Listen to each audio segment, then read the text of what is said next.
ทำไมถึงมีหญิงสาวอยู่ที่นี่ช่วยข้าด้วย ช่วยข้าด้วย ช่วยข้าด้วย อันอี้เฉิงเจ้าเป็นคนพิการที่ไม่มีรากวิญญาณ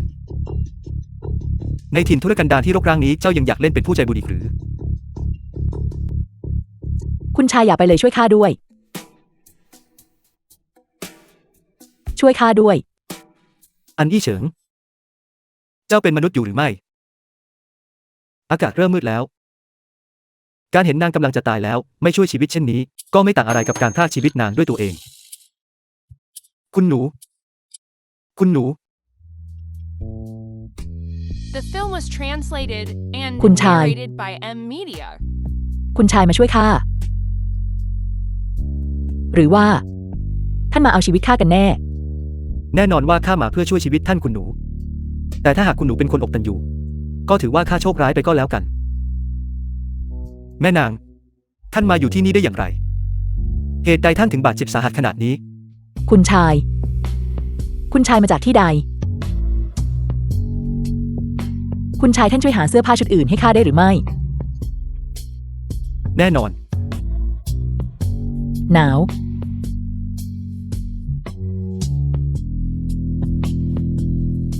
แม่นางตอนนี้ท่านรู้สึกอบอุ่นขึ้นบ้างหรือไม่ยังคงหนาวมากข้าถูกคนชั่วช้าใส่ร้ายและถูกวางยาพิษร้ายแรงข้าเกรงว่าข้าคงจะอยู่ไม่รอดแม่นางอดทนไว้ข้าจะพาท่านลงจากเขาไปหาหมอแม่นางที่งดงามเช่นท่านหากต้องเสียชีวิตไปคงเป็นเรื่องน่าเสียดายอย่างยิ่งที่ข้าหมายถึงคือท่านไม่สามารถยอมแพ้ได้ง่ายๆเจ้าจะยอมแพ้ง่ายๆไม่ได้ถูกต้องแล้วที่จริงแล้วข้าเองก็เป็นคนที่ทุกคนต้องการกำจัดเช่นกันแต่ดูสิแม่นางข้ายังคงมีชีวิตอยู่ดีไม่ใช่หรือใช่หรือไม่ข้าถูกพิษที่ไม่มีทางรักษาแต่ในวันนี้ข้ายังคงต้องขอบคุณคุณชายที่ช่วยชีวิตข้าไว้ข้ามีนามว่าจางเคอซินหากมีชาติหน้าข้าจะขอเป็นบ่าวรับใช้หรือสาวใช้ของท่านอย่างแน่นอนเพื่อตอบแทนบุญคุณของคุณชายไม่นะเราหยุดพูดถึงเรื่องการเสียชีวิตทุกครั้งที่เราขยับตัวได้หรือไม่ไม่ต้องกังวลตราบใดที่ข้ายังอยู่ที่นี่ข้าจะไม่ยอมให้ท่านเสียชีวิตอย่างแน่นอนในละครโทรทัศน์พวกเขาช่วยคนอื่นกันอย่างไรนะคุณชายข้าไม่ไหวแล้ว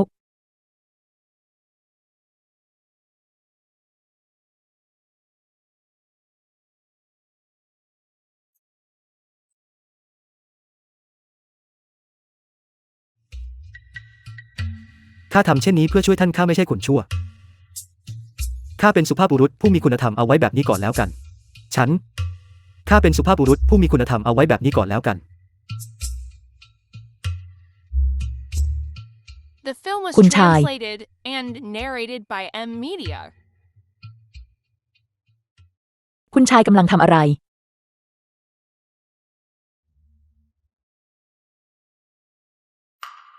ท่าน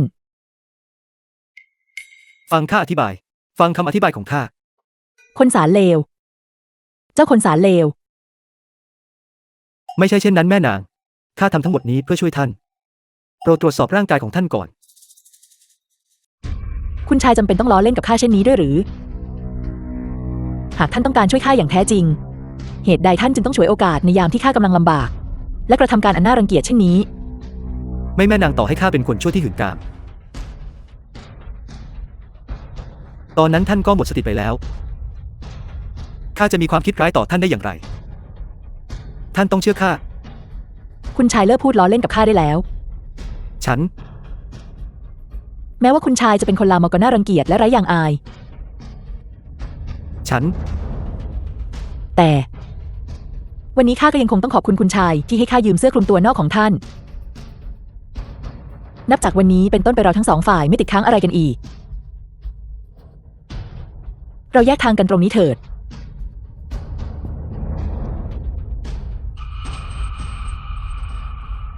แม่นางท่านไม่เป็นอะไรใช่ไหมท่านมีบาดแผลบนร่างกายบางทีข้าควรออกไปก่อนท่านควรพักผ่อนก่อนข้าไปแล้วนะ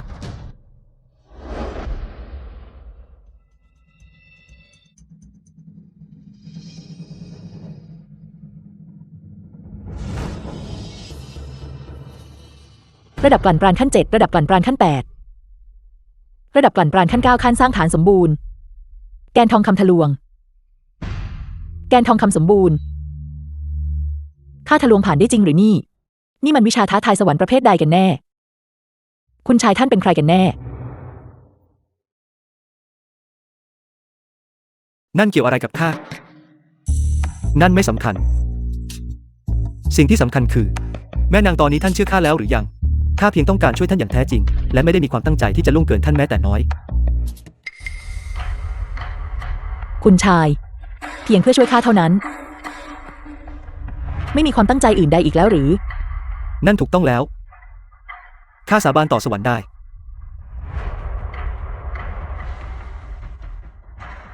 คุณชายข้าขออภัยเคอร์ซินเป็นคนที่อ่อนไหวเกินไปไม่สินั่นไม่ถูกท่านหมายความว่าอย่างไรเหตุใดเมื่อข้าไม่ได้เป็นคนลามกท่านกลับดูไม่พอใจแทนจะเป็นเช่นนั้นได้อย่างไรคุณชายท่านมาจากที่ใดเหตุใดท่านจึงปรากฏตัวที่นี่อย่างกระทันหันหากข้าบอกท่านว่าข้าถูกประตู9ชั้นไล่ล่าและหนีมาที่นี่ท่านคงจะตกใจกลัวใช่ไหม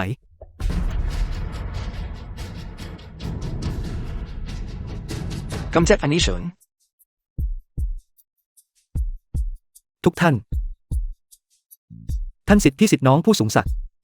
ข้าไม่ได้ตั้งใจจริงๆแม้ข้าจะมีร้อยปากก็ยากที่จะอธิบายตัวเองได้ข้าโกรธมากสรุปแล้วทั้งหมดเป็นเรื่องเข้าใจผิดเป็นแค่เรื่องเข้าใจผิดเท่านั้นความเข้าใจผิดอะไรกันเจ้าเป็นสมาชิกของตระกูลฮันเดิมที่เจ้ามาที่นี่เพื่อแก้แค้นฉันซ่อนตัวอยู่ในสำนักดาวทกมาหลายปีวันนี้เจ้าถึงกับทำร้ายสิทธิ์ของข้าบาดเจ็บสาหัสและทำร้ายสิทธิพี่หญิงของข้าบาดเจ็บสาหัสปีศาจอย่าพูดอะไรสาระที่นี่ไม่ว่าวันนี้จะเกิดอะไรขึ้นก็ตามเจ้าจะต้องจบชีวิตลงที่สำนักดาวทกของข้าพวกเราไม่อาจปล่อยให้เจ้ามีชีวิตดูได้สิทธิสำนักดาวทกทุกคนสิทธิ์ของอันนี้เฉินมีจิตใจอำมหิตตอบแทนความเมตตาของสำนักดาวทกด้วยความแค้นทำร้ายสิทธิ์ร่วมสำนักทำให้สำนักเสื่อมเสียเรื่องนี้ไม่อาจอภัยได้สิทธิ์ทั้งหลายตามข้าไปกำจัดปีศาจตัวนี้อันนี้เฉินอัครสวรรค์ปราบปรามพลังต้องห้ามอัศนีบาสะเทือนกสวรรค์ธรรมรักษาจตุรทิศเมฆลายเลนแสงอบนีตะวันส่องล้าสวรรค์สังหารทำลายปราณเย็นผนึกเซลมปราณนามแข่งสกุลทะลีมังกรท่องรายบุพานอนในสายลมและเมฆาจบแล้วคราวนี้จบสิ้นจริงๆแล้วเป็นไปได้หรือว่าฉันเพิ่งทะลุมิติมาที่นี่ก็ต้องมาเสียชีวิตแล้วทำไมเรื่องนี้ถึงแตกต่างจากการทะลุมิติของคนอื่นไม่หยุดเถอะข้าเป็นมือใหม่จริงๆข้าจะเอาชนะพวกท่านทั้งหมดได้อย่างไร7 ดาวเรียงรอยมุกแต่สังหาร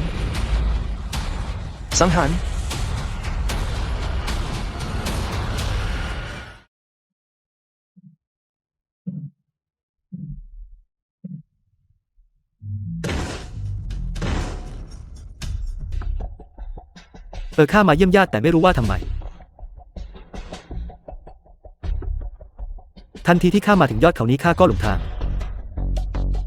เรียนตามตรงกับคุณชายข้าคือคุณหนูใหญ่แห่งตระกูลจางและข้าก็ถูกศัตรูไล่ล่าเช่นกันจึงได้มาพเนจรถึงที่แห่งนี้เมื่อครูข้ากล่าวโทษคุณชายผิดไปข้ารู้สึกผิดเป็นอย่างมากจริงๆหากคุณชายไม่รังเกียจข้าจะขอติดตามคุณชายตั้งแต่นี้เป็นต้นไปได้หรือไม่นี่คือผู้เชี่ยวชาญที่หาตัวจับยากหากข้าสามารถติดตามเขาได้ข้าจะสามารถบัญชาลมเรียกฝนได้ในภายหลังข้าเป็นแค่คนธรรมดาที่ไม่มีความสำคัญข้าไม่สนใจเรื่องนั้นแม่นางข้ามีความจำเป็นต้องไปจัดการธุระส่วนตัวบางอย่างกระทันหันข้าขออภัยเป็นความผิดของข้าที่ได้รับความนิยมมากเกินไปหรือในเมื่อข้าได้ทะลุมิติมาแล้วข้าจะอยู่เฉยๆรอความตายไม่ได้ข้าต้องการแสวงหาการผจญภัยไปทุกที่ข้าต้องการร้องเพลงทุกคืน ท่านแขกผู้มีเกียรติผู้นี้มาจากที่ใด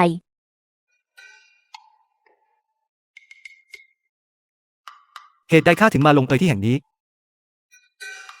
นี่คือ คุณชายโปรดหยุดล้อเล่นได้แล้ว ท่านได้เข้ามาในหอวาหมานของเราแล้ว แล้วยังจะถามอีกหรือว่าที่นี่คือที่ไหน ว่าหมานโหล ที่นี่คือหอนางโลมใช่หรือไม่ คุณชายคำพูดของท่านช่างไม่น่าฟังเอาเสียเลยข้าไม่ชอบฟังท่านพูดเช่นนั้น สถานที่แห่งนี้ของเราเป็นที่ที่สุภาพบุรุษผู้รักวรรณกรรมและบัณฑิตผู้มีการศึกษา ได้รับอนุญาตให้เข้ามา จะนำไปเปรียบเทียบได้อย่างไร กับซ่องโสเพณีและสถานเริงรมทั่วไปเหล่านั้น หยุดก่อนให้ข้าพูดง่ายๆ เป็นไปได้หรือ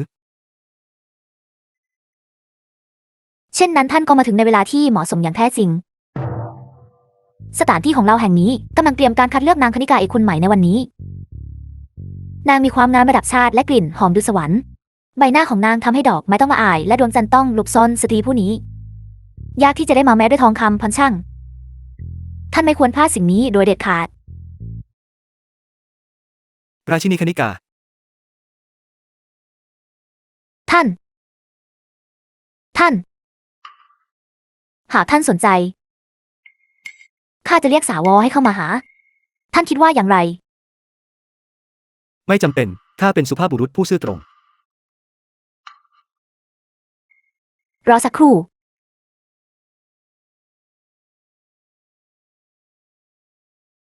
ตอนนี้ข้ากำลังถูกประตู9ชั้นตามล่า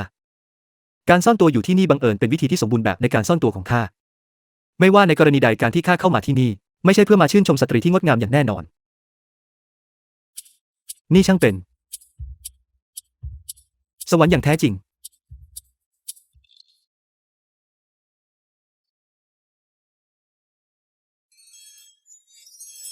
ข้าชื่อหมอแขกผู้มีเกียรติมาจากแดนไกลข้าขออภัยในความไม่สุภาพเล็กน้อยที่ไม่ได้ออกมาต้อนรับท่านก่อนหน้านี้ ข้าหวังว่าท่านแขกจะไม่ตำหนิข้า ข้าไม่โทษท่าน แม่นางที่งดงามเช่นหงต้องเป็นราชินีคณิกาของวันนี้ใช่หรือไม่ ท่านแขกผู้มีเกียรติท่านล้อเลียนหมออีกแล้ว ข้าเป็นเพียงคนที่มีสถานะต่ำต้อย ข้าจะกล้าเปรียบเทียบตัวเองกับพี่สาวราชินีโสเพณีได้อย่างไร ถูกต้องแล้ว ท่านผู้มีอุปการะคุณอย่าเข้าใจผิด หมอเป็นเพียงผู้ที่คอยต้อนรับแขกเท่านั้น การแสดงที่แท้จริงยังไม่มาถึง สวรรค์ไม่มีทาง คนที่งดงามขนาดนี้เป็นแค่นางต้อนรับเท่านั้นหรือ นั่นหมายความว่าแม่นางคนอื่นๆงดงามยิ่งกว่านางอีกหรือ แน่นอน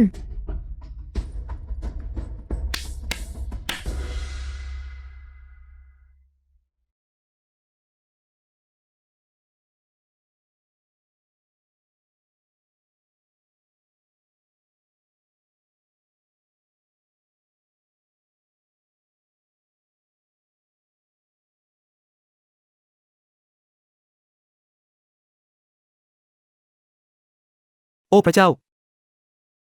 งดงามเหลือเกิน ถ้าเป็นเช่นนี้ข้าจะยังบำเพ็ญเสี้ยนต่อไปทำไม ข้าต้องการอยู่ที่นี่ไปตลอดชีวิต ท่านผู้มีอุปการะคุณเป็นผู้บำเพ็ญเซียนหรือ ช่างน่าประทับใจยิ่งนัก ผู้คนกล่าวว่าผู้บำเพ็ญเซียน มีดวงตาที่คมกริบราวกับโคกเพลิง บังเอิญว่าตอนนี้พวกเรากำลังจัดการคัดเลือกรอบราชินีโสเพณีอยู่ ท่านผู้มีอุปการะคุณฉะไหนท่านไม่ช่วยพวกเรา ดูหน่อยเล่า แม่นางผู้นี้มีอยู่แต่ในสวรรค์เท่านั้น นางจะมาปรากฏให้เห็นในโลกมนุษย์ได้อย่างไร ใบหน้าของนางถูกบดบังด้วยผ้าคลุมแต่เพียงแค่ได้เห็น ใบหน้าส่วนบนก็เพียงพอที่จะรู้ว่านางเป็นโฉมงามไร้ที่เปรียบ สิทธิพี่ท่านช่างมีสายตาที่มองเห็นความงามจริงๆ ดูรูปร่างและท่าทางของหญิงสาวผู้นั้นสิ แม้แต่คุณหนูผู้มีชื่อเสียงโด่งดังแห่งทิวทิโล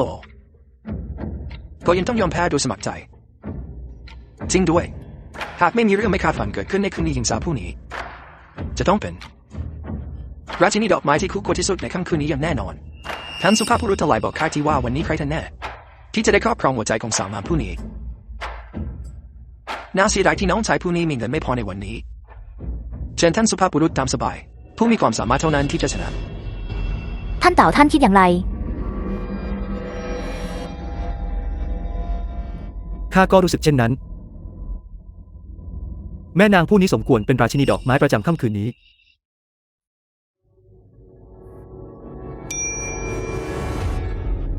ฉะไหนพี่ชายถึงชอบแม่นางผู้นี้ด้วย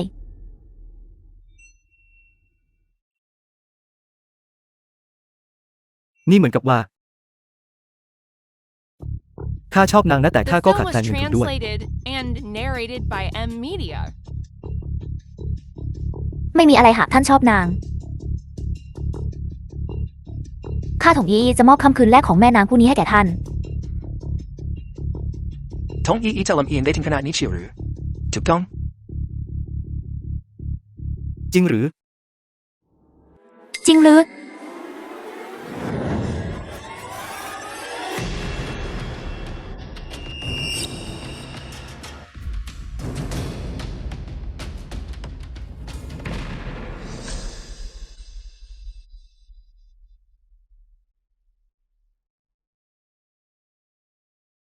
น่าหลงไหลอย่างแท้จริง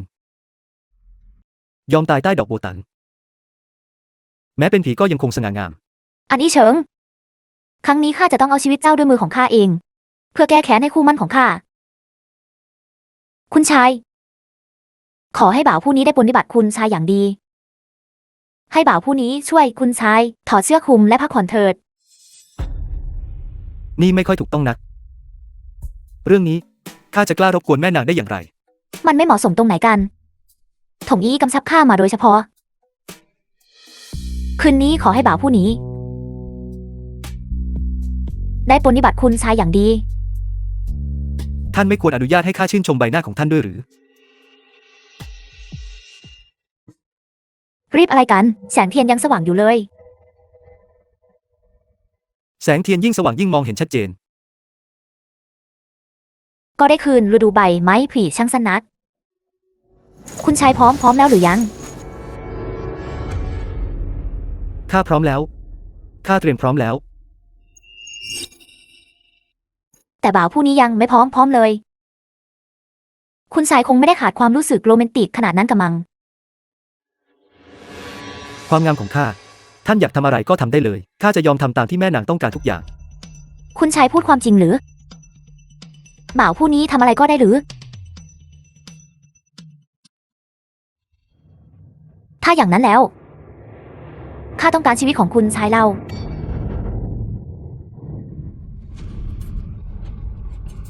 แม่นางท่านไม่เป็นอะไรใช่ไหม ข้าไม่ได้ตั้งใจ เจ้า ข้าประเมินเจ้าต่ำไปจริงๆ เจ้ามีความสามารถไม่เบา ข้าไม่คาดคิดเลยว่าไอ้ขยะอย่างเจ้า จะรู้ตัวตนของข้าตั้งแต่เนิ่นนนเช่นนี้ แล้วยังกล้ามาเล่นสนุกกับข้าเช่นนี้อีก แม่นางโปรดอย่าโกรธเลย ปกติข้าไม่เป็นเช่นนี้ ปกติแล้วข้าทนุถนอมและสงสารสตรีที่งดงามเพียงแต่ว่า เมื่อครู่นี้ข้าไม่รู้ว่าทำไม ทันทีที่ข้าสัมผัสแม่นางก็ลอยออกไป ข้าจริงชัง เจ้าบอกว่าเจ้าไม่ได้ตั้งใจ แล้วทำไมแรงถึงได้มากมายขนาดนั้น หากข้าถูกเปิดโปงแล้ว หยุดเซแซงตรงนี้เสียทีอยากจะจัดการอย่างไรก็ทำไปเถิด ไม่ใช่หรอกแม่นาง ท่านกำลังพูดถึงเรื่องอะไร ข้าขออภัยต่อท่าน โปรดอย่าโกรธอีกเลย เมื่อครู่นี้ข้าไม่ได้ตั้งใจจริง ดูจากท่าทางของเขาแล้วดูเหมือนเขาจะไม่ได้ตั้งใจจริง ๆ เป็นไปได้ไหมว่าเขาจำข้าไม่ได้ แล้วเมื่อครู่เขาถึงได้ซัดข้าออกไป มันเป็นปฏิกิริยาตอบสนองโดยสัญชาตญาณของเขาหรือ เจ้าไม่ได้ตั้งใจหรือ ๆ ข้าไม่ได้ตั้งใจจริง ๆ ข้าจะสามารถทำร้ายสตรีที่อ่อนแอเช่นนี้ได้อย่างรุนแรงได้อย่างไร หากข้าพูดโกหกแม้เพียงครึ่งคำ ขอให้ข้าถูกอสูรนิบาตสวรรค์ทั้ง5ฟาดใส่ เอาละถ้าอย่างนั้น แม่นางท่านไม่โกรธแล้วใช่ไหม เจ้าก็บอกแล้วว่าไม่ได้ตั้งใจ ข้าจะโทษเจ้าต่อไปได้อย่างไร ข้ารู้ว่าแม่นางเป็นคนที่มีจิตใจดีและอ่อนโยนที่สุด หยุดประจบประแจงข้าเสียที เอาล่ะไม่รีบช่วยข้าลุกขึ้นมาหรือ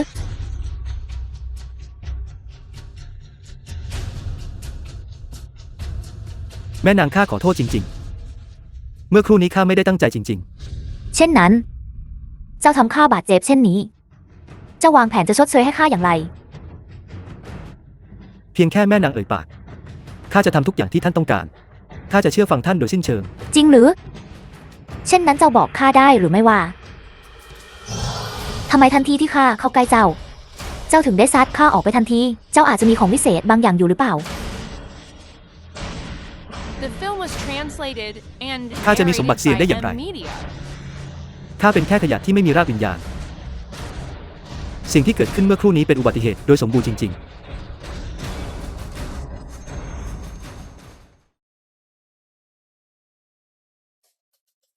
แม่นางท่านไม่เป็นอะไรใช่ไหม ทำไมจู่ๆเรื่องถึงกลายเป็นแบบนี้อีกแล้ว เจ้าเป็นอะไรกันแน่ทำไมข้าถึงได้ แม่นางข้าจริง ๆ แล้ว ข้าไม่รู้อะไรเลย เกิดอะไรขึ้นกันแน่ อันอี้เฉิงตั้งแต่เมื่อไม่นานมานี้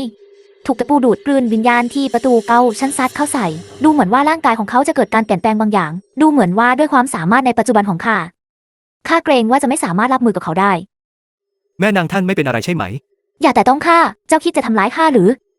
เอาล่ะข้าจะไม่แตะต้องท่าน ข้าจะไม่แต่ต้องท่านอีกแล้ว ผู้อาวุโสทั้ง3ท่านยังอยู่หรือไม่ เซียวหานเกิดอะไรขึ้น การลอบสังหารล้มเหลวหรือ ข้าไม่รู้ว่าสถานการณ์ตอนนี้เป็นอย่างไร แต่การพึ่งพาเพียงแค่ความแข็งแกร่งในปัจจุบันของข้าไม่สามารถทำลายอันอี้เฉิงได้อย่างแน่นอน ข้าไม่รู้ว่าเกิดอะไรขึ้นกับร่างกายของไอ้ขยะนี่ เกิดอะไรขึ้นกันแน่ เซียวหานเช่นนั้นเจ้าบาดเจ็บหรือไม่ ผู้อาวุโสเฟิงข้าไม่เป็นไร ตอนนี้เขายังไม่รู้ว่าข้าเป็นใครเป็นการชั่วคราว ข้าจะใช้เชือกมัดเสียนเพื่อยับยั้งเขาไว้ชั่วคราว แต่ข้าเกรงว่ามันจะอยู่ได้ไม่นานนัก เอาล่ะพวกเราจะรีบไปที่นั่นทันที แม่นาง เชือกมัดเสียน อันอี้เฉิง ถึงแม้ข้าจะไม่รู้ว่าเกิดอะไรขึ้นกับเจ้ากันแน่ แต่เชือกมัดเสียนนี้ เจ้าจะไม่สามารถหลบหนีจากมันได้ง่ายย่อๆหรอก ข้าขอแนะนำเจ้าว่า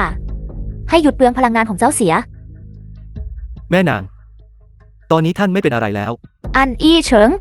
หยุดเสแสร้งได้แล้ว ข้าเป็นผู้บำเพ็ญเพียรที่มีศักดิ์ศรี อาการบาดเจ็บเล็กน้อยเหล่านี้ทำอะไรข้าไม่ได้หรอก แม่นาง ท่านก็เป็นผู้ฝึกตนด้วยหรือ เช่นนั้นก็ดีแล้ว หากข้าทำให้ท่านบาดเจ็บอีกครั้ง ข้าเกรงว่าข้าคงจะไม่มีความสงบในใจอีกต่อไป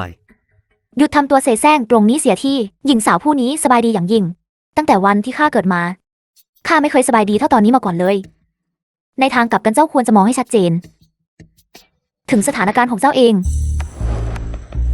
ข้าสบายดีอย่างสมบูรณ์ แต่แม่นาง ท่านใจดีจริง ๆ ท่านเป็นคนแรกที่ห่วงใยข้า เจ้า ใครสนเจ้ากัน เจ้าพยายามจะยกย่องตัวเองหรืออย่างไร เจ้าไม่เห็นหรือว่า มีเชือกมัดอยู่บนร่างกายของเจ้า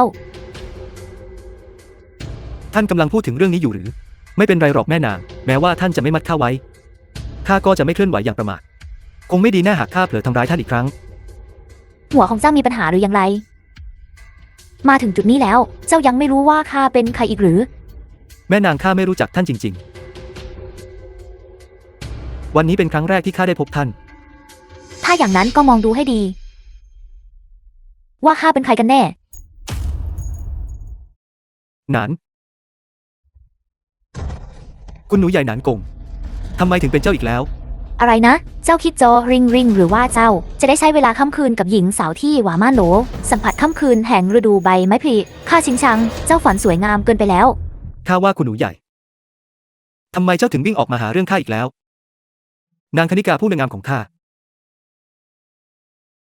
ชีวิตช่างโดดเดี่ยวราวกับหิมะจริง ช่างโง่เขลาอย่างที่สุด แค่เพียงเจ้า ไอ้ขยะที่แม้แต่ลากวิญญาณก็ไม่มี แล้วยังกล้ามาแต่ต้องหญิงสาวผู้นี้อีก เจ้าช่างเป็นกบที่อยากกินเนื้อหงส์เสียจริง ๆ ไม่สิข้าว่าคุณหนู ได้โปรด หยุดตามข้าเหมือนผีที่ตามติดไม่ปล่อยได้ไหม เจ้าไม่สามารถทำลายข้าได้ด้วยซ้ำ ทำไมเจ้าถึงยังคงดื้อรั้นไม่ยอมแพ้ คนที่ไม่รู้คงคิดว่าเจ้าแอบรักข้า แอบรักเจ้าอย่างนั้นหรือ เจ้ากำลังบอกว่าข้าแอบรักเจ้าอย่างนั้นหรือ แม้ว่าคุณหนูผู้นี้จะแอบรักมนุษย์ธรรมดาคนหนึ่งก็คงไม่ใช่เจ้าอยู่ดี เจ้าช่างหลงตัวเองเสียจริง ก็ได้ ข้าเป็นคนหลงตัวเอง เจ้าเป็นถึงบุตรีผู้ทรงเกียรติของเจ้าสำนักประตู9 ชั้น ทำไมเจ้าถึงไร้ประโยชน์เช่นนี้ อันอี้เฉิง ไม่ช้าก็เร็วข้าจะเอาชีวิตเจ้าให้ได้ คุณหนูใหญ่ คำพูดของนางช่างบาดหูข้าเหลือเกินตอนนี้ เจ้าไม่มีกลเม็ดใหม่ๆบ้างหรือไง อันอี้เฉิง เจ้าคิดว่าเจ้าอาศัยอะไรถึงรอดมาได้จนถึงตอนนี้ ข้าคิดว่าเจ้าแค่โชคดีเท่านั้น เจ้าคิดว่าครั้งนี้เจ้าจะยังโชคดีเช่นนั้นอีกหรือ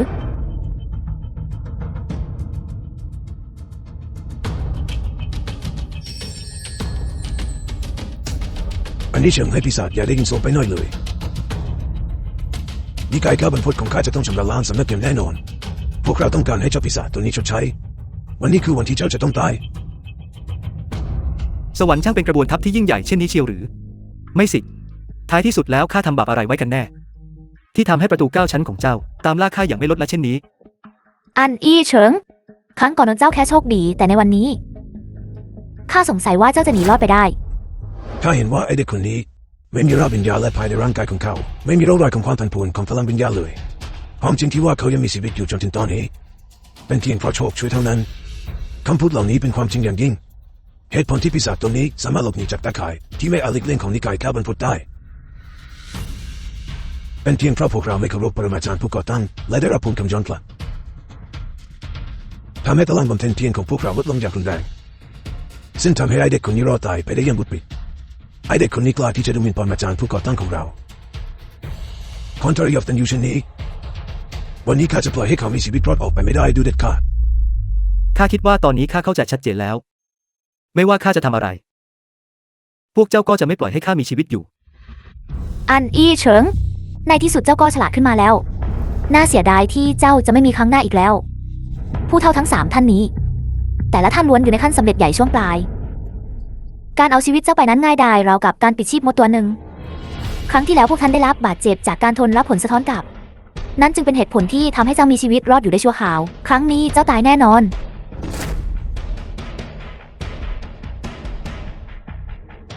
พวกท่านเอาจริงกับเรื่องนี้หรือ โอ้ไม่นะ ข้าขอแนะนำให้เจ้าอย่าเสียพลังงานไปมากกว่านี้จงยอมจำนนและถูกผูกมัดเสียเจ้ารู้หรือไม่ว่านี่คืออะไรนี่คือศาสตราวุธเซียนชุดพัฒนาการเซียนสำหรับเครียที่ขาดรับวิญญาณเช่นเจ้าชุดพัฒนาการเซียนนี้จะในช่วงพริบตาเดียวเอาชีวิตเจ้าไป ไม่จริงน่าอย่าทำให้ข้ากลัวเลย ข้าขี้ขลาดมาก เชือกผูกเสียนนี้คือทำสมบัติที่ปรมาจารย์หงจวินเคยใช้เมื่อครั้งอดีต เพื่อปราบปรามบรรพบุรุษผู้ก่อตั้งของเรา ถูกถักทอขึ้นด้วยพระหัตถ์ของปรมาจารย์หงจวินเอง ภายในบรรจุพลังจิตบริสุทธิ์ของปรมาจารย์หงจวินไว้ ต่อมาได้ถูกมอบให้แก่บรรพบุรุษผู้ก่อตั้งเพื่อเป็นสัญลักษณ์ศิษย์อาจารย์ บัดนี้มันถูกเฝ้าดูแลโดยผู้เฒ่าทั้ง3แห่งนิกายเก้าทบของเรา ของสิ่งนี้ไม่ใช่ศาสตราวุธธรรมดาอย่างแน่นอนคนที่ถูกผูกมัดโดยเชือกพัฒนาการเซียนนี้ยิ่งพวกเขาดิ้นรนมากเท่าไหร่พลังวิญญาณที่ผู้ถูกมัดใช้จะถูกเชือกมาเซียนดูดซับไปจนหมดสิ้นและสะท้อนกลับไปยังผู้ถูกมัดทำให้เชือกมาเซียนรัดแน่นขึ้นเรื่อยๆในที่สุดก็ยากที่จะหนีความตายไปได้ สวรรค์โชคดีที่ข้าเป็นคนพิการที่ไม่มีพลังวิญญาณ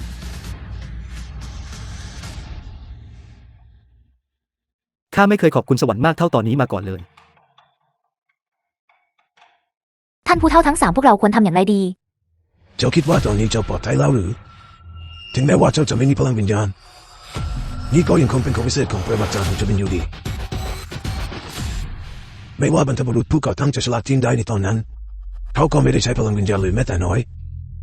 แต่เขาก็ยังถูกปรมาจารย์ของเจ้าเป็นจับกุมได้อยู่ดีของพิเศษชิ้นนี้ถูกสร้างขึ้นโดยปรมาจารย์ของเจ้าวินและมีจิตวิญญาณสถิตอยู่มันไม่เพียงแต่จะดูดซับพลังวิญญาณของเจ้าโดยอัตโนมัติเท่านั้นแม้ว่าเจ้าจะเป็นคนธรรมดามันก็จะดูดซับพละกำลังทางกายของเจ้าไปด้วยจนกว่าเจ้าจะหมดแรงและตายไป มันท้าทายสวรรค์ขนาดนั้นเลยหรือ เช่นนั้นข้าจะไม่ต้องเสียชีวิตไปแน่หรือ อันอี้เฉิงเจ้าควรยอมจำนนและถูกมัดแต่โดยดี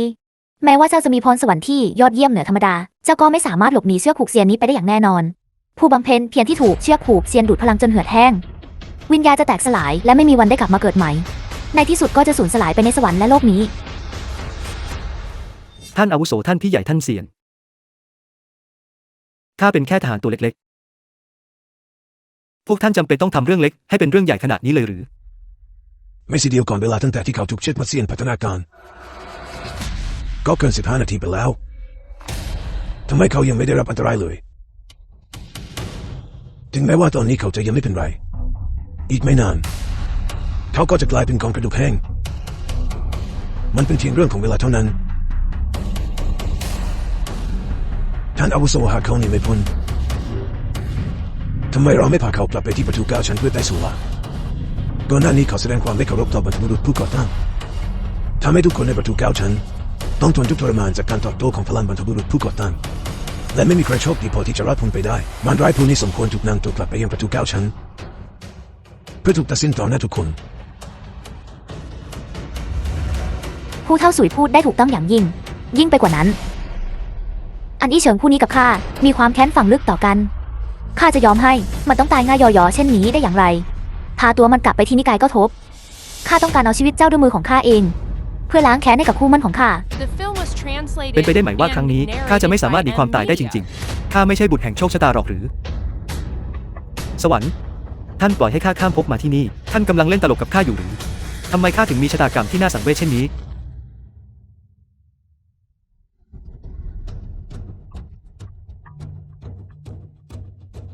สิ่งอะไรข้างนอกนั้นนี่มันเป็นไปได้ไหมว่าเผ่าปีศาจกำลังโจมตีเป็นไปได้อย่างไรตั้งแต่ปรมาจารย์หูจะบินกับในเผ่าปีศาจไป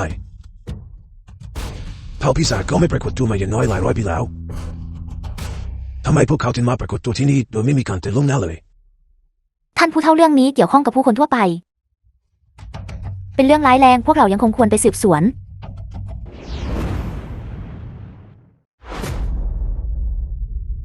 ท่านอาวุโสคุณหนูใหญ่ ได้โปรดอย่าไป อย่าทิ้งข้าไว้ที่นี่คนเดียวเผ่ามันคืออะไร ข้าก็กลัวเหมือนกัน พาข้าไปด้วยเถิดทุกท่าน พวกท่านยังอยู่ที่นั่นไหม หนีจากรังเสือเพื่อเข้าสู่ถ้ำหมาป่า ในโลกนี้จะมีใครโชคร้ายไปกว่าข้าอีกไหม เป็นไปได้ไหมว่าชะตาชีวิตของข้าจะเป็นเช่นนี้จริง คุณชายท่านกำลังพึมพำอะไรอยู่ ๆ คุณหนู ท่านมาช่วยข้าหรือ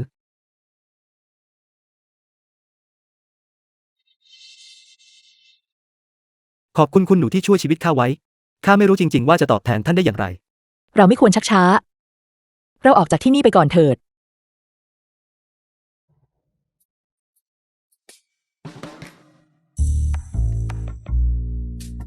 สถานที่แห่งนี้ช่างงดงามยิ่งนัก นี่คือบ้านของท่านหรือคุณหนู ข้าไม่ได้บอกเจ้าไปแล้วหรือ ข้าคือคุณหนูใหญ่แห่งตระกูลจาง คุณหนูใหญ่อีกคนแล้ว คุณหนูใหญ่สมัยนี้ทำไมถึงมีมากกว่าผลไม้ป่าในป่าเสียอีก น่าเสียดายที่คุณหนูใหญ่คนหนึ่งต้องการเอาชีวิตข้า ในขณะที่คุณหนูใหญ่คนนี้ กลับยืนกรานที่จะแต่งงานกับข้า คุณชายเราพบกันอีกแล้ว แต่คุณชายท่านไปทำให้คนของสำนัก9ชั้นโกรธได้อย่างไร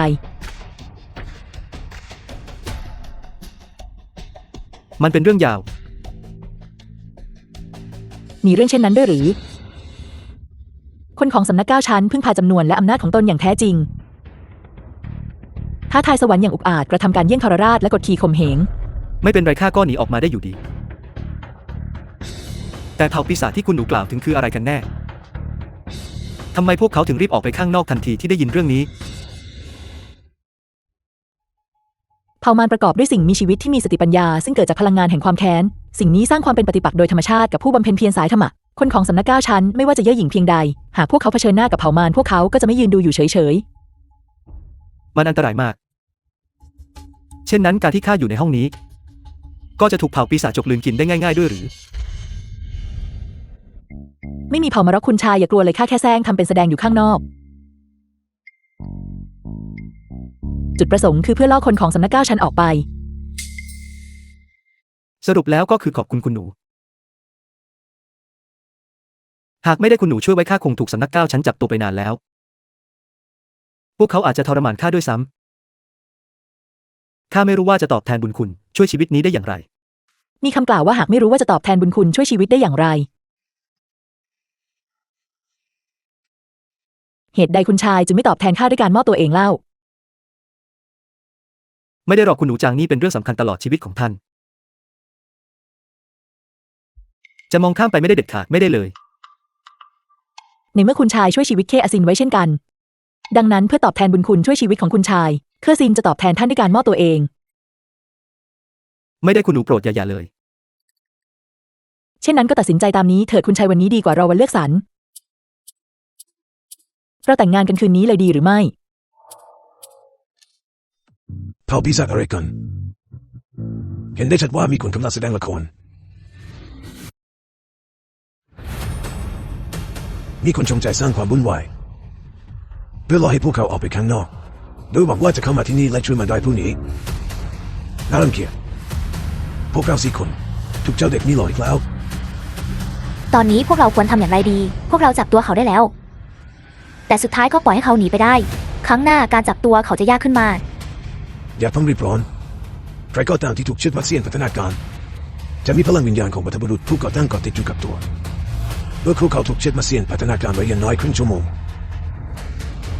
พลังวิญญาณของบรรพบุรุษผู้ก่อตั้งที่อยู่บนตัวเขา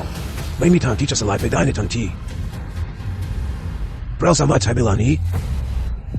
เพื่อตามหาเขา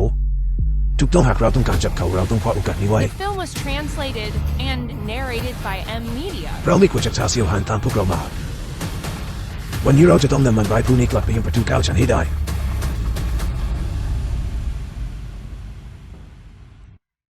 คุณชายท่านกำลังคิดอะไรอยู่ในคืนวันแต่งงานของเราเหตุใดท่านจึงใจลอยนักเป็นเพราะท่านรังเกียจเคอซินและไม่ต้องการแต่งงานกับข้าหรือ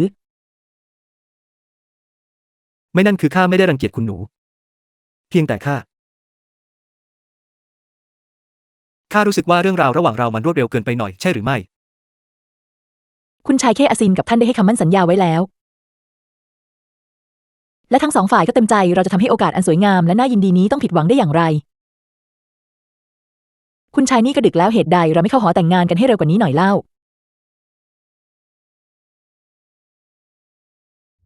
นี่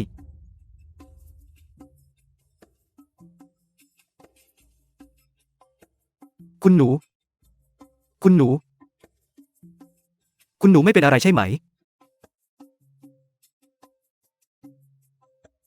คุณหนูโปรดอย่าโทษข้าเลยข้าไม่ได้ตั้งใจทำให้ท่านสลบเพียงแต่ว่างานแต่งงานนี้ข้าไม่ต้องการให้จัดขึ้นจริงๆขออภัย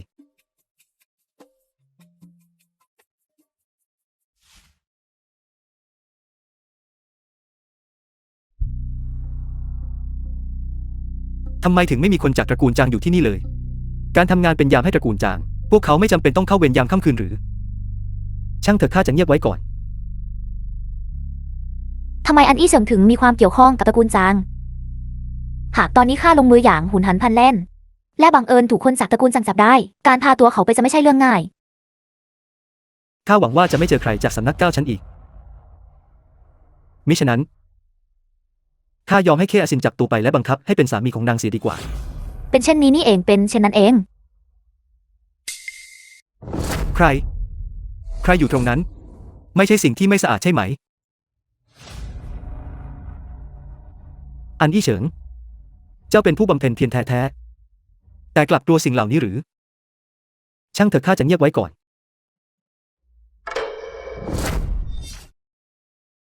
อันอี้เฉิงพวกเรามีวาสนาต่อกันจริงๆไม่จริงน่าทำไมข้าถึงเจอสิ่งที่ข้ากลัวแป๊ะๆเลยสมแล้วที่เจ้าปฏิเสธเส้นทางสู่สวรรค์ที่เปิดกว้างให้เจ้าแต่กลับพุ่งเข้าสู่ประตูสู่นรกที่ไม่มีทางเข้า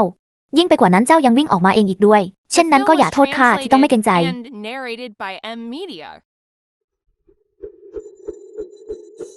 เจ้าทำไมเจ้าถึงไม่หลบคุณหนูใหญ่ข้ากลัวว่าหากขยับตัวท่านอาจจะบาดเจ็บอีกครั้งข้าเป็นคนที่รักและปกป้องความงามข้าไม่ต้องการเห็นท่านบาดเจ็บอีกจริงๆในเมื่อท่านยืนกรานกับข้ามากขนาดนี้เช่นนั้นข้าก็จะทำตามความปรารถนาของท่าน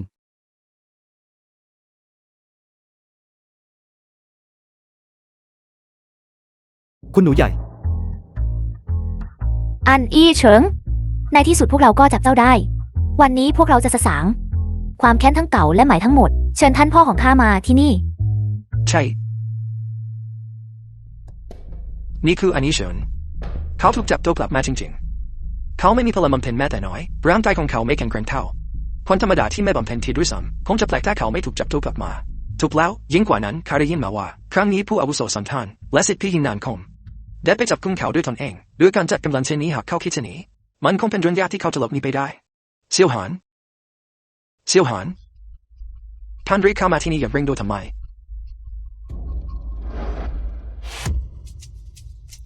ถึงเป็นเขาอีกแล้ว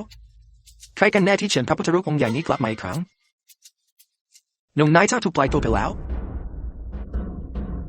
เจ้ากลับมาทำไมเจ้ากำลังพยายามก่อปัญหาใหญ่ใช่หรือไม่เจ้าตั้งใจมาที่นี่เพื่อก่อปัญหาใช่หรือไม่ ท่านเจ้าสำนักข้าไม่ได้อยากมาที่นี่มันเป็นเพราะว่า ท่านพ่อข้าจับตัวเขาได้แล้ว พวกท่านจับเขามาหรือพวกท่านพาเขากลับมาทำไมทุกคนในประตู9 ชั้นของเราล้วนต้องทนทุกข์จากการตอบโต้ของปรมาจารย์ผู้ก่อตั้งก็เพราะเขาพวกเรายังสูญเสียไม่พออีกหรือทำไมเราไม่ปล่อยเขาไปเสียล่ะ ไม่ได้ข้ามีความแค้นกับเขามากมายขนาดนี้ข้าควรปล่อยมันไปง่ายย่อๆเช่นนี้หรือข้าไม่ยอมข้าต้องการแก้แค้น ท่านเจ้าสำนักท่านดูด้วยตัวท่านเองสิคุณหนูคนนี้เอาแต่ตามติดข้าไม่หยุดหย่อนข้าจะจากไปเมื่อไหร่ก็ได้ตามใจชอบก็หาไม่ เจ้าสำนักท่านต้องกังวลมากขนาดนั้นทำไมเจ้าเด็กนี่เคยหนีรอดจากตาข่ายที่ไม่มีทางหนีพ้นของประตู9 ชั้นไปได้นั่นเป็นเพียงแค่โชคเท่านั้นข้าไม่เชื่อว่าครั้งนี้เขาจะยังโชคดีได้อีกถูกต้องแล้วเขาจะถูกละเว้นไม่ได้ครั้งนี้พวกเขาระดมกำลังพลจำนวนมากเพื่อจับกุมเขาไม่ใช่เพื่อถอนรักถอนคนปัญหาให้หมดสิ้นไปหรอกหรือเขาสามารถอยู่ในประตู9 ชั้นด้วยเจตนารายณ์เช่นนี้มาหลายปีก็เพื่อแสวงหาการแก้แค้นและล้างความอัปยศของเขาโดยเฉพาะนี่พิสูจน์ให้เห็นว่าบุคคลนี้มีอุปนิสัยที่แข็งแกร่งและไม่ธรรมดาหากเราให้เวลาเขาจะต้องกลายเป็นภัยพิบัติครั้งใหญ่สำหรับประตู9 ชั้นอย่างแน่นอนยิ่งไปกว่านั้นคนชั่วร้ายผู้นี้ได้อยู่ประตู9 ชั้นหลายครั้งและยังแสดงความไม่เคารพต่อบรรพบุรุษผู้ก่อตั้งอีกด้วยการกระทำแต่ละอย่างเหล่านี้ก็เพียงพอแล้วที่จะทำให้เขาต้องตายเป็น100 ครั้งไม่ใช่หรือเชิญบรรพบุรุษผู้ก่อตั้งมาที่นี่อีกครั้งให้ข้า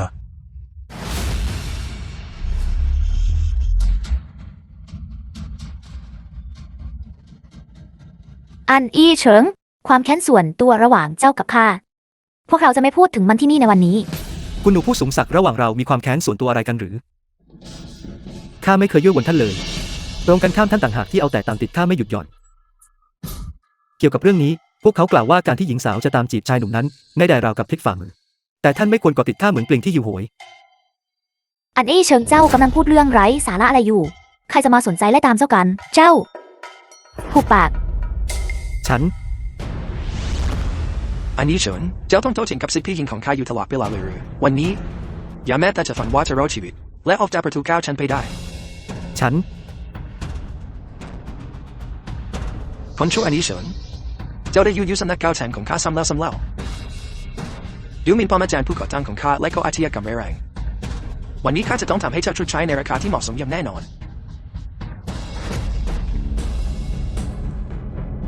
เจ้าสำนักหากวันนี้ท่านยังพยายามจะหยุดพวกเราข้าวันเย็นโฮมจะเป็นคนแรกที่ไม่เห็นด้วยเกี่ยวกับเรื่องนี้เขาอันนี้ฉันเป็นสายลับภายในสำนัก9 ชั้นเป็นเศษสวะที่ไม่มีราวิญญาณเขาหยิบย่ำใบหน้าของสำนัก9 ชั้นของข้าไปแล้วพวกท่านอาจจะไม่รู้สึกอภัยแต่ข้ารู้สึกอภัย The film was translated and narrated by M Media. ฉันบรรพบุรุษผู้ก่อตั้งถูกเชิญมาที่นี่แล้วอันนี้ฉันจะต้องตายอย่างแน่นอนในวันนี้เพื่อระงับความโกรธของบรรพบุรุษผู้ก่อตั้งและบรรเทาความอัปยศที่ประตู9 ชั้นของเราต้องทนรับมาอย่าเพิ่งตื่นเต้นไปข้าขอโทษก็ได้ข้าอันนี้เฉิน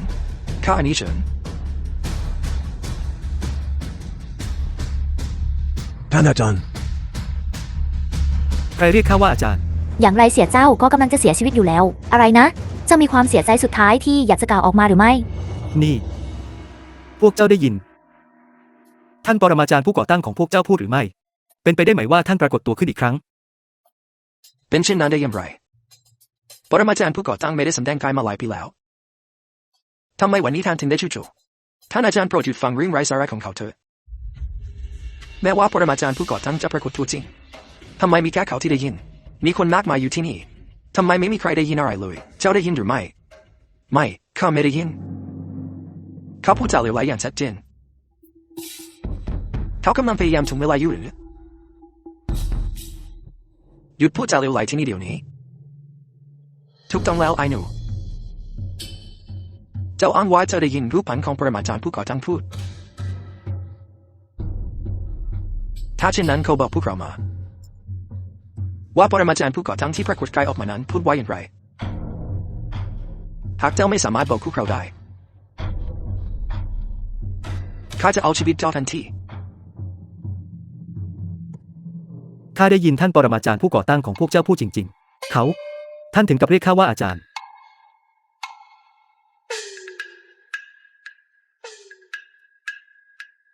อันนี้เฉิงจะเป็นบ้าไปแล้วหรือเรื่องราวที่เจ้ากูขึ้นมานั้นเป็นเท็จอย่างสิ้นเชิงเจ้ากำลังพยายามหลอกใครกันเจ้ารู้หรือไม่ว่าบรรพบุรุษผู้ก่อตั้งของเรานับถือใครเป็นอาจารย์ของบรรพบุรุษผู้ก่อตั้งของเราคือปรมาจารย์หงจวินปาถมบรรพบุรุษแห่งการบำเพ็ญเพียร ข้าก็ไม่รู้ว่าเกิดอะไรขึ้นเช่นกันแต่ท่านปรมาจารย์ผู้ก่อตั้งของพวกเจ้าพูดเช่นนั้นจริงๆเมื่อครู่ อันนี้เชิงเจ้าช่างเป็นสุนัขที่ไม่รู้จักเป็นนิสัยจริงๆการที่เจ้าโกหกซ้ำแล้วซ้ำเล่าเพื่อเอาชีวิตรอดก็เป็นเรื่องหนึ่งแต่เจ้ายังกล้าที่จะใส่ร้ายปรมาจารย์ผู้ก่อตั้งของเราอีกด้วยปรมาจารย์ผู้ก่อตั้งอันทรงเกียรติและน่าเคารพของนิกายข้าบรรพตเขาจะเรียกเจ้าว่าอาจารย์ได้อย่างไรกันเจ้ากำลังหลงระเริงอยู่ในความเพ้อฝันจริงๆอันนี้เชิงข้าจะกินสุ่มสี่สุ่มห้าก็ได้แต่เจ้าต้องไม่พูดจาเหลวไหลข้ารู้ว่าเจ้ามีความสามารถอยู่บ้างแต่หากเจ้าต้องการเปรียบเทียบตัวเองกับปรมาจารย์ผู้ก่อตั้งของเราเจ้ายังขาดคุณสมบัติท่านพอพวกเราจะทนได้อย่างไรที่มันมาซ้ำแล้วซ้ำเล่าเหยียบย่ำศักดิ์ศรีของนิกายก็ทบของเรามันเอาชีวิตคู่มั่นของข้าไปใส่ร้ายบรรพบุรุษผู้ก่อตั้งอาชญากรรมของมันสมควรตายพวกเจ้าทุกคนใจเย็นหน่อยเมื่อครู่ข้าได้ยินจริงๆท่านปรมาจารย์ผู้ก่อตั้งของพวกเจ้าเรียกข้าว่าอาจารย์หากพวกเจ้าไม่พอใจเช่นนั้นข้าบอกว่าข้าไม่ได้ยินไม่ได้หรือไอเด็กสาวเลวเจ้าห้ามพูดจาเหลวไหลด้วยเด็ดขาดเจ้าคิดว่าเรื่องนี้เป็นเรื่องเล่นๆของเด็กปรีจำไรไม่ข้าบอกพวกเจ้าแล้วแต่พวกเจ้าไม่เชื่อข้าอธิบายแล้วแต่พวกเจ้าไม่ยอมฟังตอนนี้พวกเจ้าต้องการให้ข้าทำอย่างไรแค่แซงทำเป็นว่าข้าไม่ได้พูดอะไรเจ้าหนูเจ้ากล้าดียังไงถึงได้ยินโซขนาดนี้หากวันนี้เราไม่ทำให้เจ้าขอโทษปรมาจารย์ผู้ก่อตั้งอย่างจริงใจและสำนึกผิดต่อหน้าปรมาจารย์ของเจวินศักดิ์ศรีของประตู9ชั้นของเราจะอยู่ตรงไหนท่านผู้อาวุโสเลยจงถ่ายเทพลังวิญญาณเข้าไปในชีวิตมัดเซียนถ้าต้องการให้เจ้าเด็กนี้มีชีวิตอยู่ไม่ได้อย่างสงบสุขและตายไม่สนิทความมหัศจรรย์ของชีวิตมัดเซียนนี้เจ้าควรจะได้สัมผัสกับมันเดี๋ยวนี้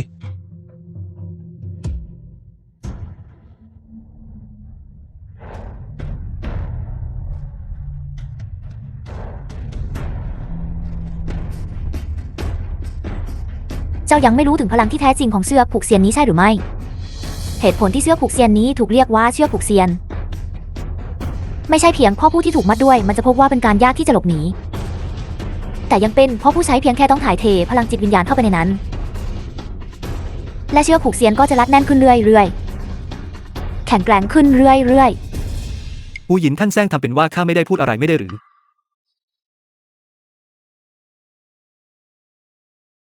ตอนนี้สายเกินไปที่จะเสียใจแล้วจงรอให้เชิดมาเซียนเป็นร่างของเจ้าให้กลายเป็นกระดูกแห้งเถิด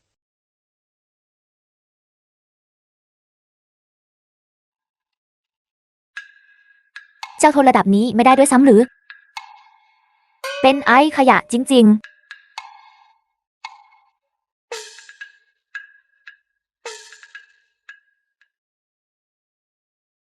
มันค่อนข้างสบายค่อนข้างอบอุ่นเกิดอะไรขึ้นเป็นไปได้อย่างไรเขาต้องกำลังเสียแซงอยู่แน่นี่คือเชือกมาเซียนนะเจ้าเด็กนี่ต้องพยายามอดทนอย่างหนักที่เองเพื่อรักษาหน้าข้าก็ให้ผู้อาวุโสทั้งสามเพิ่มความรุนแรงขึ้นมาดูกันว่าเขาจะทนทานได้นานแค่ไหน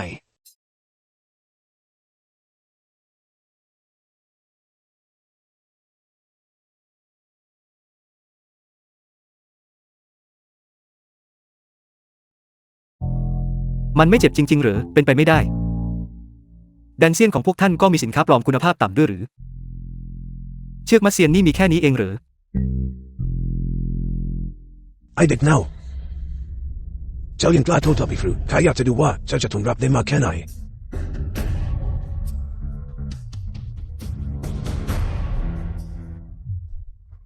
คนผู้นี้ให้ความสำคัญกับการรักษาหน้ามากขึ้นไปเชือกมัดเสียดเป็นสิ่งที่เขาสามารถต้านทานได้โดยอาศัยทิ้งร่างกายเท่านั้นหรือใครจะรู้อันนี้ฉันมักจะเก่งในการเสแสร้งในประตูเก่าฉันถ้าครั้งนี้เขายังต้องการหมอท่าทางสิ่งที่เราจะเอาไปคือชีวิตของเขา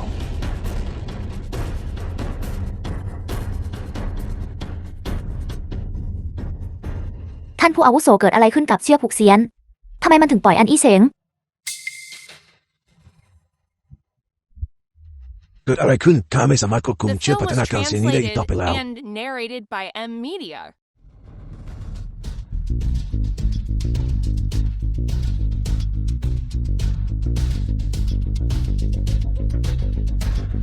นี่มันส่งพลังเกิดไปเรื่องนี้เชือกมัดเสียนไม่ใช่สิ่งที่ปรมาจารย์ของจุนมอบให้พวกเราคือปกป้องพวกเราหรอกหรือฉะนั้นเชือกมัดเสียนถึง กล้าที่จะไม่เคารพต่อปรมาจารย์ของจวินเจ้าบทชีวิตเล่าหรือเชือกพัฒนาการเสียงนี้ได้รับประทานแก่ปรมาจารย์ผู้ก่อตั้งโดยปรมาจารย์ของจวินดังนั้นเชือกพัฒนาการเสียงนี้จึงเชื่อฟังคำพูดของปรมาจารย์ผู้ก่อตั้งมาโดยตลอดแม้ว่าเชือกพัฒนาการเสียงจะอยู่ในมือของเราแต่พวกเราเป็นทีมผู้ผ่านมาเท่านั้นพวกเราไม่สามารถทำให้เชือกพัฒนาการเสียงเชื่อฟังได้อย่างสมบูรณ์หากเชือกพัฒนาการเสียงเชื่อฟังอย่างสมบูรณ์เชือกพัฒนาการเสียงก็จะหายไปในห้วงอวกาศอันน่าสะใจแล้ว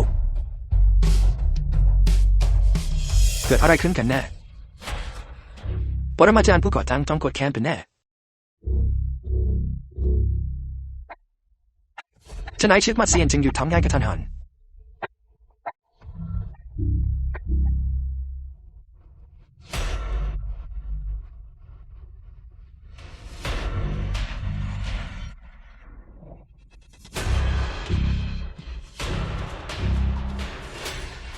ทำไมสิ่งนี้ถึงบินเข้ามาในมือผม เป็นไปได้ไหมที่มันจะเข้าใจคำพูดของมนุษย์ อันอี้เฉิงเจ้าควบคุมเชือกผูกเซียนใช่ไหมใช้มันจัดการพวกเราใช่ไหม นั่นไม่จริงครับคุณหนูใหญ่ ผมถูกใส่ร้าย ยิ่งไปกว่านั้นมันบินออกมาเองและโจมตีพวกท่านทุกคน มันไม่เกี่ยวกับผมเลย เชือกผูกเส้นนี้ไม่ได้ควบคุมไม่ได้มันได้ยอมรับในท่าแล้ว เรื่องนี้ไม่เกี่ยวกับผม เรื่องนี้ไม่เกี่ยวกับผมจริง เชือกผูกเซียนนี้แท้จริงแล้วยอมรับอันอี้เฉิงเป็นนายของมันทำไมถึงเป็นเช่นนี้ เป็นไปได้อย่างไรอันนี้ฉันผู้นี้เป็นเพียงคนไร้ประโยชน์ที่ไม่มีพื้นฐานและไม่มีพลังพราวเลยแม้แต่น้อยเชือกมัดเสียนนี้จะยอมรับเขาได้อย่างไร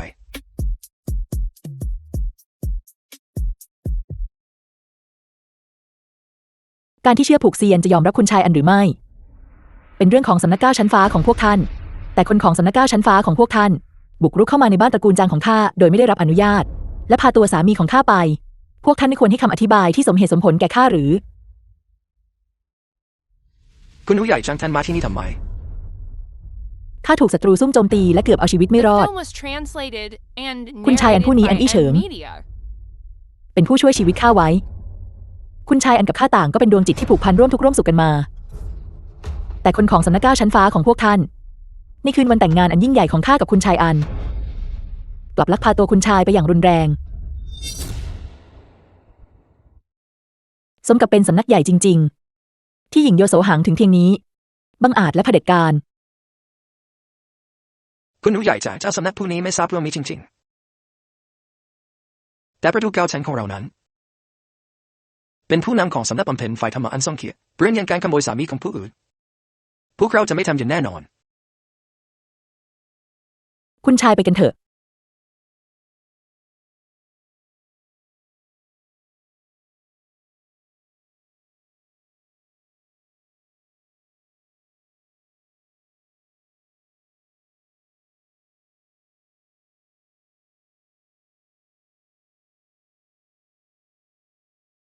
เฮิงเอ๋อ อาจารย์